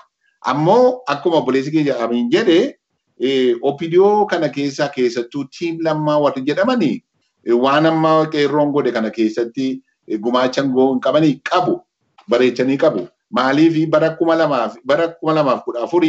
2014 ani dhalooti koo gara Gimbiitti obboleessa koo bara Gimbiitti bilbilaan hin gaafataa ture. Sochii tokkotu ture waan lola tokko ture naani maallaan jedhaa akkam ture jennaan poolisiin gara uummataa goreetu amma akka durii ati abaawoodhaa ati kafaawoodhaa ati OPDOodhaa ati abal waliin jechuun amma hafe Oromoon akkuma Oromootti walii wajjin dhaabataa jira naan jedhe bara 2014 kana waraabbadeen qaba bilbila akka ajaa'ibaatti jechaa yeroo sana. Bara sanarraa kaasee jarri kun harka walirra qabaa akka turan ilaali. Keessaanii dammaqiinsi tokko dhalatee OPDOomti dammaqan kun OPDO keessa galanii namoota Oromoomti dammaqan jechaadha. Harka walirra qabuudhaanii gorsaan wal kennuudhaanii wal jajjabeessuudhaanii karaa walitti agarsiisuudhaanii sochii qeerroo kana keessatti amma tokko gumaachaniiru. Kana jechuun injifannoon kan isaaniiti jechuu hin dandeenyu. Keessattuu immoo eega as ba'anii akka duraan dura deddeebinee dubbataa turre akka tiim Lammaan kunii fi gartuun isaanii eega as ba'anii booda immoo gumaachi isaan godhan gumaachi xiqqaa miti kana walirraatti wanni ta'uun gaarii miti. Gumaacha isaan godhan kana immoo maaltu haala mijeessee fi sochii qeerrootu haala mijeesseef. Filmaati biraatiin jiru ture. Sochiin qeerroo dhiibee yeroo asiin ga'u kanatti isaan fidee galcheecha. Haalli qeerroon keessa jiruu fi haalli dammaqiinsa isaanii dhufee wal simateetu yeroo isaa eeggatee walii wajjiniin wal fudhatee isa kana keessatti qooda fudhatan malee kana jijjiirama kana caamsaa 20tu fide jechuun baay'ee nama dhiba jechaadha. Kan biraan kan irra deebi'ee dubbadhu kan wareegamaati. Wareegama jedhamu amma obbo Amiin dubbateera. Sochiilee amma ammaatti geggeeffamaa ture. Wareegama oppidiyoon tokko, poolisiin oppidiyoo tokko yookaan dabballeen oppidiyoon tokko itti wareegame ani hin dhageenye. Hin jiru. Wareegamni ilmaan Oromoo obbolaa faatu mana keessa, obbolaa lama faatu mana keessa, maatii faatu mana keessa itti wareegamee qabsoo kana bakkaan ga'e jechaadha. Isaan kun oppidiyoo turanii lakki mormituu turan. Oppidiyoomti kun arraba ture. Beeku isaan dubbatanii xireeffatamtee ajeessanii nu xireeffatanii dhugaa jiran kana dhuguma oppidiyoo jechuun arraba ture. Abaluu oppidiyoodha jechuun arrabsamuu ture jechaadha. Arraba kana keessaa ba'anii arra tarree namaa teenye oppidiyoonis Oromoodha warrichi keessa hojjetus Oromoota jennee walitti dhufnee waltajjii tokko irratti haasa'uun mataan isaa injifannoo guddaa. Injifannoo akkasii kana cuccuruuqsanii walii wajjin wal maranii humna Oromoo tokko godhanii dirree siyaasaa bareedaa tokkotti deemuudha malee anatu caala keessaa anatu kana godhe jechuun ammallee dogoggora. Dogoggora kana yeroo dhibba jenneera natti fakkaata. Eeguma sagantaan kun jalqabame dogoggorri kun dogoggora. Lammata immoo injifannoon Oromoon fide, injifannoon qeerroon fide, injifannoo uummanni Oromoo, barataan Oromoo, barsiisaan Oromoo, hojjetaan Oromoo, namundumtu Oromoo walii galee inni biyya keessaas inni alaan fide kuni injifannoo caamsaa 20 isaan kabajanii wajjin walitti hidhatu miti kan jedhuun qabaata. Galatooma obbo Toleera gaaffii nama kana deddeebisne baay'ee dheeressine garuu waan ka'uun irra jiraatuuf waan uummatis irraa fudhachuu barbaadu waan jiruuf gara biraan hidhamtoota siyaasaa yookaan immoo namoota mana hidhaa turan gadhiisuu wajjin wal qabatee gara namoota 40,000 gadhiifneerra. Kanaaf galata fudhachuu qabna yaada jedhus keessatti mul'atee ture. Warruma hidhaman kan ammoo yeroo eeggatanii maqaa caamsaa 20tiin maqaa akkasiitiin hiikumti kunu maaliif barbaachisee jedhu namooti. Meesa kanarratti yaadi keessan maali obbo Amiin? Laal amma wanni mul'atu dhugaan jiru siigalee silaafuu wal dorgommiin siyaasaan firummaan qabdu carraa argame hundattuu namuutu wal mo'achuuf deemuun ni jira. Amma wanni bakkitoo kanatti hin jirre nuti jaarmoonni siyaasaa Oromoo keessa jiru hedduun isaanii wal dorgommii kana eegalee natti hin fakkaatu. Including OFC biyya keessa jiru irraa kaasee OPDOdhaan wajjin wal dorgomutti hin eegalle. ODFs ta'ee dhaabonni ala jiran kunniin OPDOdhaan wajjin wal dorgomuudhaaf mooraa wal dorgommii san keessa jirre jedhee namni yaada hin jiru. Nama kana yaadaa jiru OPDO fakkaata. Maaliifin kana jedhe akkuma ammatti jette jechuudha. Hidhamtoota gadi dhiisuun waan OPDO'n fedha isiitiin gootee miti. Waggaa 3-4 dura namni hidhamaa ture, waggaa 6 dura namni hidhamaa ture maaliif hin godhin? Amma kun hundi eenyuun dhufeedha. Kun hundi rizaltiin isaa qeerroodha dhugaa akka ta'u taate. Oromoota qofaa miti namoota alagaa kan birootillee hedduutu hiikamaa jiran jechuuf hin baane. By the way, qabsaa'ota Oromootii fi namoota yakka tokko malee dhagaa makiinaatti darbatanii fi mastawaatii makiinaa cabsaniif yookaan ammoo karaa irratti dhagaa guuran ijoollee akkanaatii wajjin warra biliyeenaa fi miliyoonaan mallaqa hataa turan ilmaan Tigrootaa kana keessa baafataa akka jiranis dagachuun nurra hin jiru jechuudha.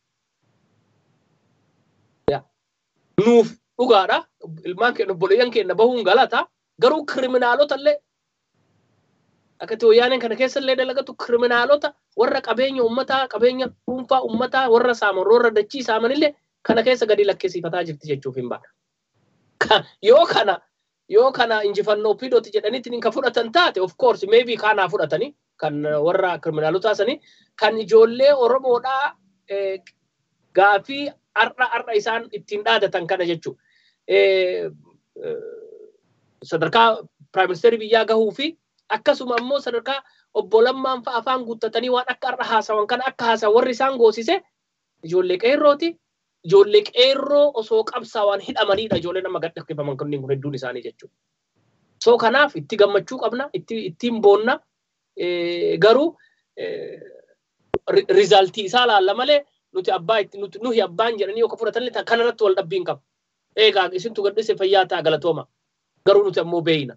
Garuu wanni waan kana hunda caalaa nama dhibu qabsoo Oromoo nuti asiin gahe ka jedhu kana san keessa akka laallatan kan jedhuma qaba jechuudha. Galatooma obbo Ameen obbo Toleeraadhaa fi immoo gaaffii itti dabaleen nan kaasu kanuma wajjin wal qabatee hidhamtoota hiikuudhaa fi isa haga ammaa goonee fi galata argachuu qabna yaada jedhu isaan kaasanii fi namoonni barcumarra taa'uu kan qabanii beekumtii uummataatiin qofaa kan jedhus kan kaasan jira. Isa kanarrattis yaada keessan maali kan jedhu obbo Toleeraadhaaf inni carraa kana kenna. Tole kan hin duraanaasee keessatti waa tokkotti dabaluun barbaada. Humni OPDO keessaa wareegama kaffalee hin jiru kan hin jedhe tokko sirreeffachuun barbaada. Darbee poolisoonni Oromiyaadhaa uummata wajjin kan wareegamantu jiru. Fakkeenyaa fi poolisii naannoo Shaashamannee magaalaa Ajjeetti agaazii wanni ta'e ofii wareegametu jira. Isaan kan qooda keessaan qaban jechuu hin dandeenyu jechuun akka dhuunfaatti malee. OPDO'n ajajee dhaqaati wareegamaa kan jedhe miti jechaadha. Akka dhuunfaatti sabboontoti achi keessatti aarsaa kaffalan ni jiru. Aarsaa kaffaluun kun lubbuudhaan ta'uu danda'a. Aarsaa kaffaluun kun hojiirraa ari'amuudhaan ta'uu danda'a. Aarsaa kaffaluun kun doorsifamuudhaan ta'uu danda'a. Sadarkaa sana sanatti warri kaffalan illee hin jiru. Kana beekannoo dhowwachuuf miti jechaa kana sirreeffachuuf kan kaa'e. Kan biraan kan waa'ee hidhamtootaati. Hidhamtoota 40,000 gadhiifamneerra galateeffamuu qabna. Agalatooman. Kun wanneen qabu maaliif hidhamtooti kun jalqaba hidhamuun irra hin turre jalqabayyuu waan nama hidhamuun irra hin jirretti hidhame kana beekanii hidhamuun irra hin turre jedhanii kana sammuu isaaniitti deebi'anii qalbii isaaniitti deebi'anii kana hubataniiyyuu lakkii hidhamuun irra hin turre manni kun silayyuu hidhamuun irra hin turre jedhanii gadhiisuu isaaniitii fi akkuma namaatti yaadanii dhala namaatti jedhanii carraa sana kennanii fi mana hidhaatii baasuun agalatoomanii fayyaa ta'an maaliif kana hidhaadhuma ati balleessi hidhamii balleessin hidhamii hidhaadhuma sila kaaseen ture namoota himatitu irratti hin banamin waggaa 3 hidhamtu jira.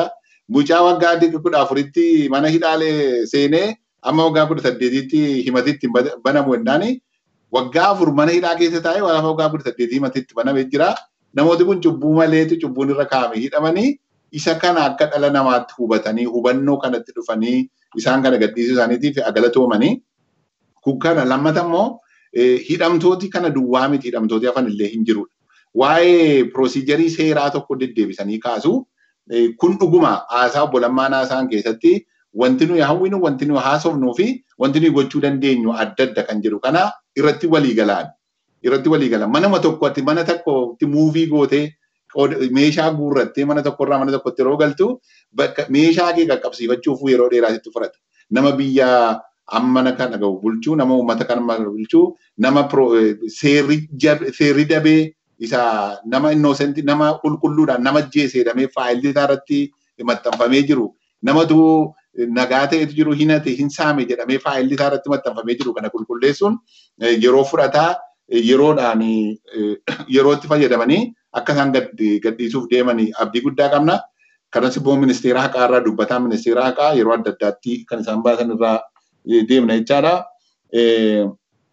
Isa kana inni kaanii barcuma kanaa kan uummati barbaadu malee namni addana taa'uun irra hin jiru kan jedhu kuni waanuma silaa hawwinu kun fayyaa ta'an kun waan afaa dinqiidha. Haasaan kun hojiitti jijjiiramutu irra jiraata. Waggaa lamaanirraa yoo akka carraa ta'e filmaati biyya Itoophiyaa Oromiyaa keessatti geggeeffame obbo Lammaan akkuma kana haasa'u moo yeroo sana akkam haasa'u kan jedhu immoo itti deemnee ilaallachaa. Malee kun hawwiidha. Biyya ammaati yeroo wanni kana jalqabne sagantaa kana jalqabne biyya Kanaadaa akka jiru kanaaf amiin nu himtee turte biyya Kanaadaa keessatti dimokiraasii akkasiitu injooyii godhaa jirra. Uummati dimokiraasii akkasii injooyii godhaa jira. Barcumaan namni dandeettiidhaan dorgomee nama baay'ee keessaa dorgomee kan caalu jedhamee sagalee uummataatiin filamee barcuma sana qabata jechaadha. Kun dhugaan nuuf ta'u kun hawwii guddaadha. Waan isaan dubbatanii gara dhumaatti jedhan keessaa baay'ee isheenan jaalladhe kun hojiitti jijjiiramuu danda'uun baay'ee barbaachisaadha. Kanaaf Oromoonis qabsaa ture. Kanaaf illee qabsaa jira. Fuulduratti illee amma kun dhugoomutti qabsoon kun of duuba deebi'uuf hin deemu waan ta'eef inni barcuma dandeettii fi sagalee uummataatiin achi taa'u qaba kan jedhu kuni yaada fudhatama qabudha. Kanaaf fayyaa ta'an jedha.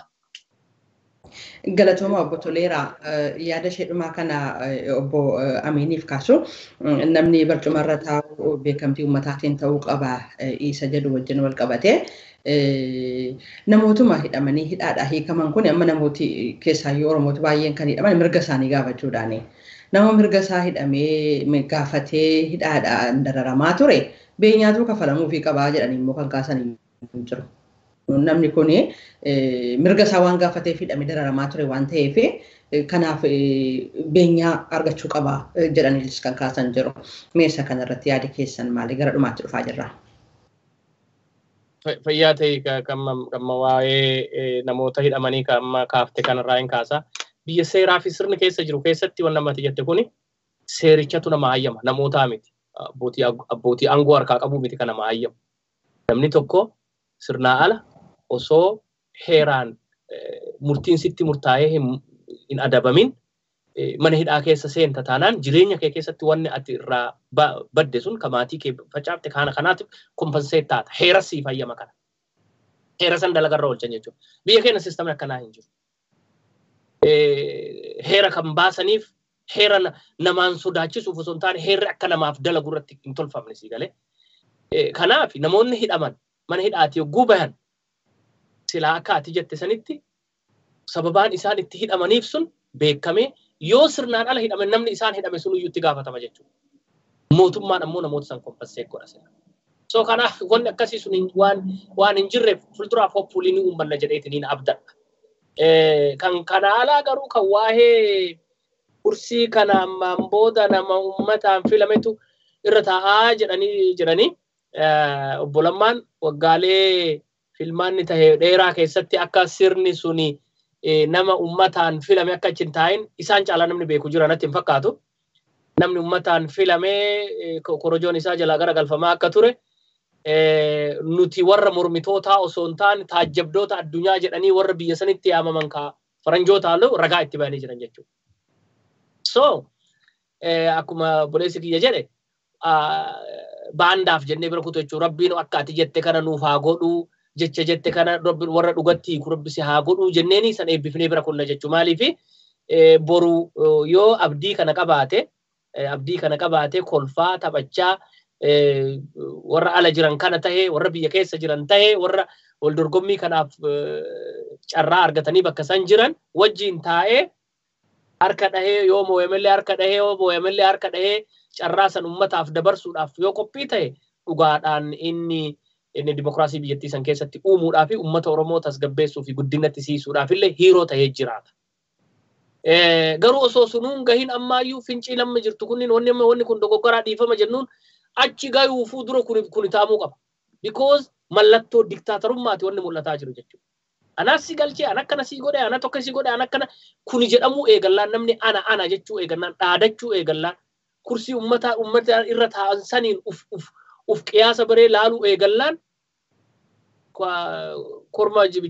jibicha korma ta'uu xiqqeenyumarraa beektaa sanitti nu mudataa jira jechuuf hin baane. So kanaaf kursii bakka gadhiisuufu namoota karaa nagaati inni qabsoo na jedhaniin osoo hin du'imni nutu sin fide jechaa si galee enda qabsaa'ota biyya keessatti Baqqala Garbaatii fi Maraaraa Guddinaa yoo ka dhugaa ta'u taate wareegamni isaan wareegaman sun qeerroon isaan baasuuf ijoolleen sunniin kariin isaanii hundeen isaanii qeerroon isaanii si kennin jechuu danda'ama jechuudha.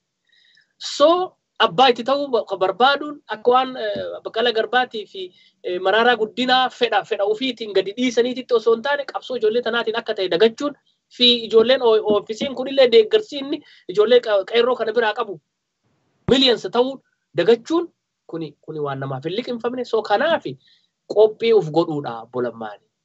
Dorgommiitti deemaa jirra. Nuti bakka dorgommii hin geenne. Amma ka dorgomaanii jirru warruma kaleessa ofirraa achisiisne sunatti akka nutti hin deebineedha. Ati qophii kana wal dorgommii kanaaf qophii yoo taate nurratti as fuula deeffachuu kan kee dhiisii diinarratti fuula achi deeffadhu. Diinuma kaleessa jarattiin jettu san nuti jarattii san sii beeynee jirra. Osoo ati maqaan dhahin nu jarattii san ammoo amata 20 irraa kaanee jedhaa jirra. Thanks for joining us. Amma jarattima jechaa haa deemnu.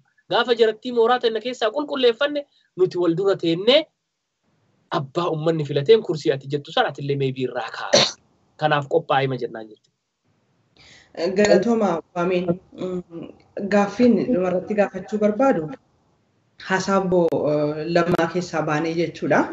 Akkuma waliigalaa haalli biyyattii keessatti deemaa jiru siyaasa ilaallatee keessaayyuu akka Oromiyaatittis akka guutuu Itoophiyaatittis mee gara kamitti waan deemaa jiru fakkaata haala amma jirurraa ka'uudhaan gara kamitti waan miila fageeffataa jiru fakkaata isa jedhu otoo kaafnee irratti dubbanne obbo Toleeraadhaaf hin carraasaa kenna.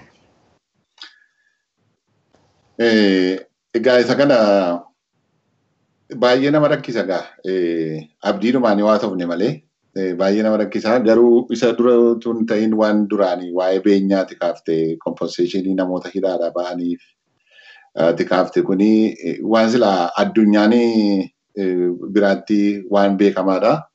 Fakkeenyaaf biyya nuyi keessa jirru keessatti namichi tokko nama Afgaanistaan tokko asii gara Kanaadaadha gara US'tti gaafa deemaa jiru warri intelligence FBI qabanii namicha kana fuudhanii Afgaanistaanitti geessanii ji'a tokko hidhan ji'a sadii hidhanii namichi kun reebamee gidirfamee waan akkasii jedhamee namicha kana booda Kanaadaan falmee as deebisee namichi kun booda utuu waan balleessinitu adabame jedhameetu mootummaan Kanaadaa doolaara miliyoona 12 kenneef.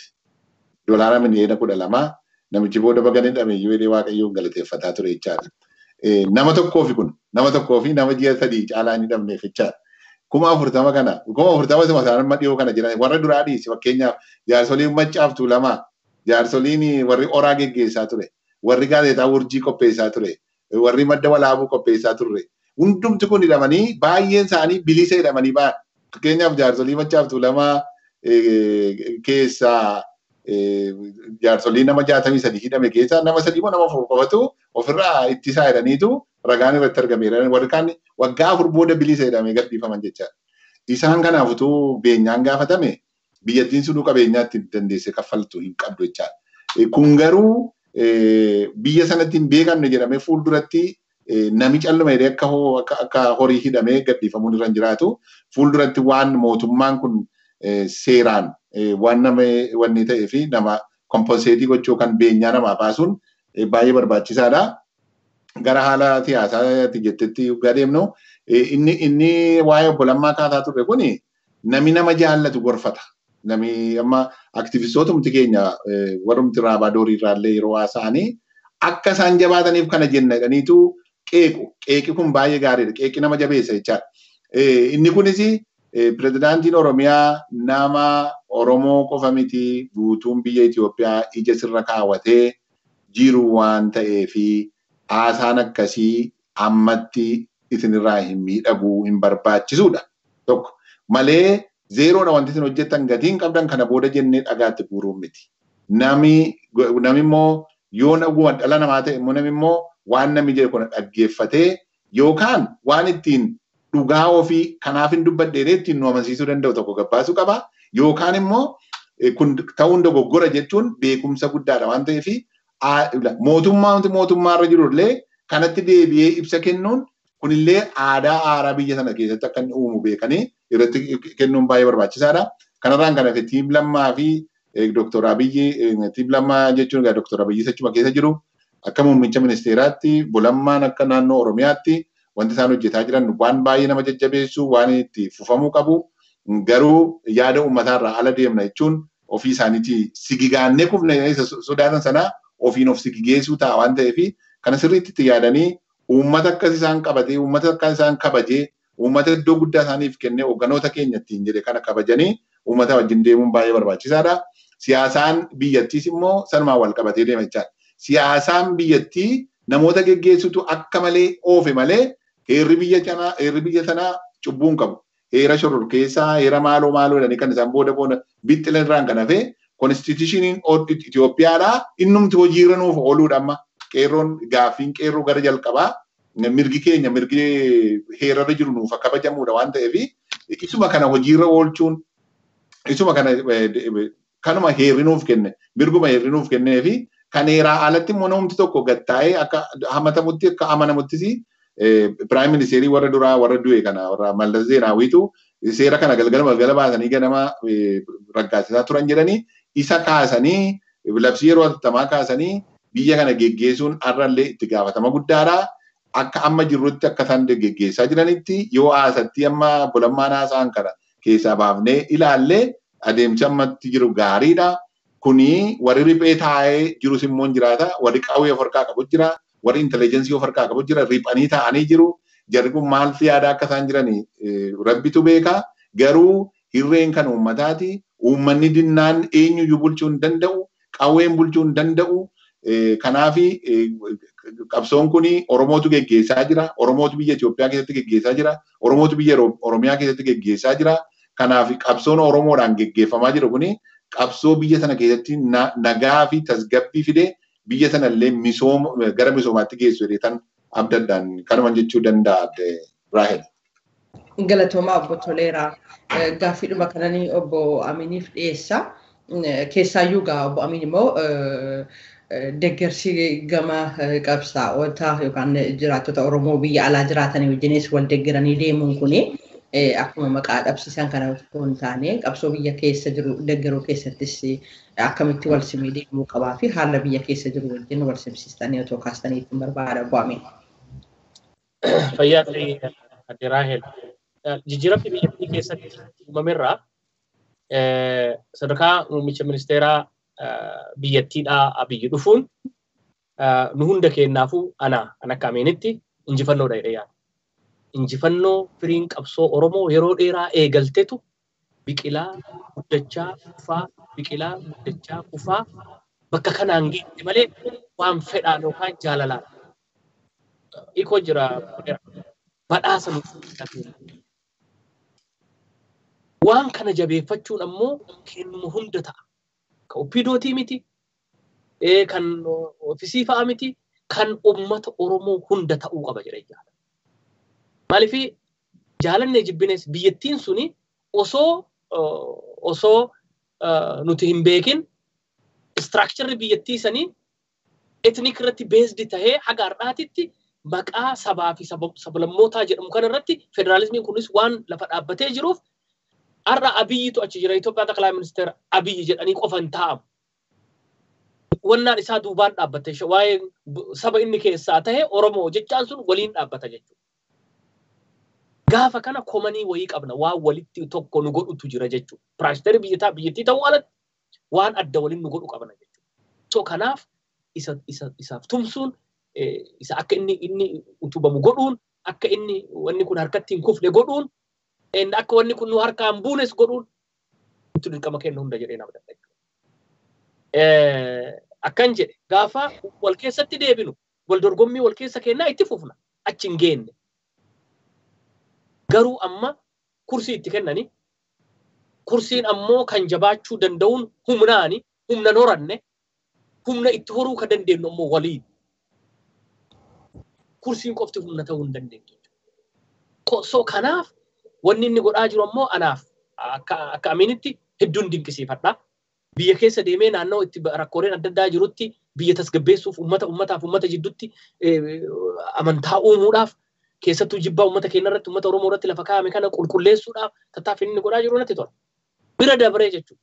Olloota biyyattii san irratti siigalee aangoon argame kana dhugoonfachuuf tattaaffiin inni godhaa jiru olloota biyyattii keessatti tasgabbeessuuf namoota Oromoo ilma lamallee sadiillee taatu ijoollee hidhamte achi keessaa baasuun kunis waan guddaa tokko jedhee fudhadha jechuudha.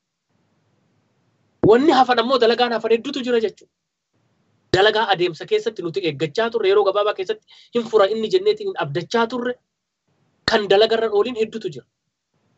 Garuu kan inni dalage kanaaf appreciate godhaa kaan akka inni godhutu irra bu'aa qaba malee dunuunfannee jibbuu yookaan dunuunfanneetiin hin gargaaruullee lachuu bu'aan qaba. So kanaaf qabxiileen biyyattii san keessatti karaa nagaatiin dhaabonni biyya siyaasaa dhufaniitiin haa qabsaa'an jedhamaa haga ammaatitti heerri shororkeessitummaa irra taa'e kuni ka'uu qaba.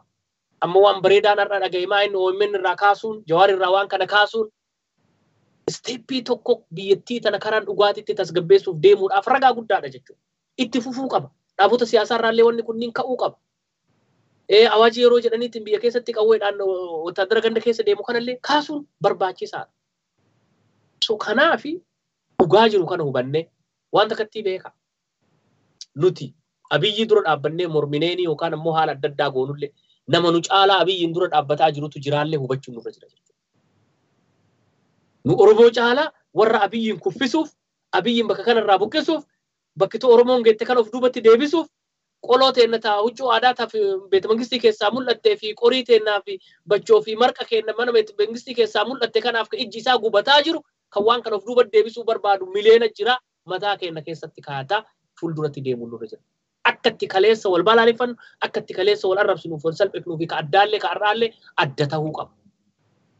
Because waan nuti kalee namaan jedhaa jiru san nama ala dhaabbatee nuun jedhaa jirutu jira waan ta'eef jechuudha.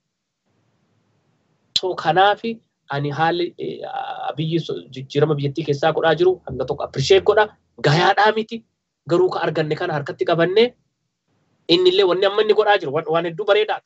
Qabsaa'ota biyya alaa kana keessa turan namoota muuxannoo gahaa qaban biyyattii san keessatti heega mangistii biyyattii sanii warra tumurratti qooda qaban namoota amma biyya keessa jiran namoota gurguddaa kan ofitti dabaluun kanneen wajjin dalaguuf tattaafachuun kuni dhugamatti waan kana ni milkeessa ammallee hedduutu jira hayyoota hedduutu ala kana jira aktivistoota jajjabootu ala kana jira katumsa ta'uu danda'a ka'umna ta'uu danda'a kanneen hundaaf karaa saaquun barbaachisaadha.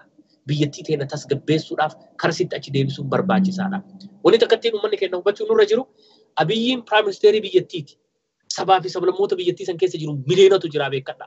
So Oromoon yeroo waan hunda Oromoof haa ta'u jenneeni isatti dhiibbaa goonu kana uummata birootiif illee waan ofii hawwinu kana hawwuufiin barbaachisaadha. Kanallee mataa keenya keessa kaachuu nurra jira. Tasgabbii Oromiyaa keessatti barbaadnu Amaara keessatti barbaaduu nurra jira. Tigraay fi Soomaaliyaa keessatti barbaaduu nurra jira. Dabuubiin keessatti barbaaduu nurra jira. Tasgabbii kana hundatu prime ministericha kana prime ministeri godhee itti fufsiisuu danda'a jechuudha. Baraa fi gadaa Oromoon itti prime ministerummaa fudhattee itti geggeessitu. Baraa fi gadaa itti afaan Oromoo masaraa keessa seene keessatti bulchiinsi biyya sanii fi biyyi sunillee tasgabbaa'uu qabdiillee mataa keenya hunda keessa jiraachuu nurra jira jechuudha. So kanaaf tikni nuti prime ministeri kanaaf goonu akka inni jijjiirama amma afaaniin dubbataa jiru kana dalagatti hiiku tiksaa akka isa duubatti hin deebifne akka isa hin laamshesinillee irratti dalaguun nu hunda dhaabota siyaasaa Oromoo hundarraa ni eegama. Dhugaan jirtu bakka kanatti maa'in poolitikaa Itoophiyaa keessatti wanni baratamee fi wanni beekamu yeroo hunda wal shakkuun aadaadha. Aadaa wal shakkuu because kun immoo maal shakka wal ganuu wal xalafuu wal kuffisuu wal shawwaduu kanneentu qabsoo seenaa poolitikaa Itoophiyaa keessa waan tureef waa shakkuun dirqamuma shakkuu qaba. Garuu ammoo kan ammoo instiktii kenna follow goone trust godhuma qaba namicha kana. Trustii goone hujiidhaan haa isa kuffifu. Akka duritti aadaa waa shakkuu qofaan osoo hin taane hujiidhaan haa kuffifu. Hujiidhaan adeemsa keessatti waan inni dalaguu fi waan inni godhuun haa kuffifnu ammaaf garuu haa tumsinuu fi including lammaallee haa tumsinuu fi garuu lammittiin waan san dhiifama gaafachuu qaba kan jedhu qabaan fayyaa naa ta'e. Tole yeroo qabaachaa turreef hedduu isin galateeffadhaa maqaa Oromiyaa Miidiyaa Neetworkiin kan waliin turtan obbo Amin Jundii Kanadaa Vancouver irraa obbo Toleeraa Bayyana achuma Kanadaa Winnipeg irraa yeroo qabaataa turre hundumaatiif maqaa hordoftoota sagantaa kanaatiin isin galateeffachuun barbaada fayyaa ta'a. Fayyaa ta'e Raayel. Adillee galatoom Raayel warri teeknishaanaatiis warri miidiyaa kana geggeessanis ulfaadhaa fayyaa ta'a jedhu. Tole maree har'aa fi qabannee dhiyaannee kanumaan raawwannee jira. Egaa sagantaa kana dursuudhaan yookaan maree kana dursuudhaan Raahel Girmaa gama teeknikaatiin immoo Farhaan Abdul Salaam sin waliin turree fayyaa ta'a. Gatooma.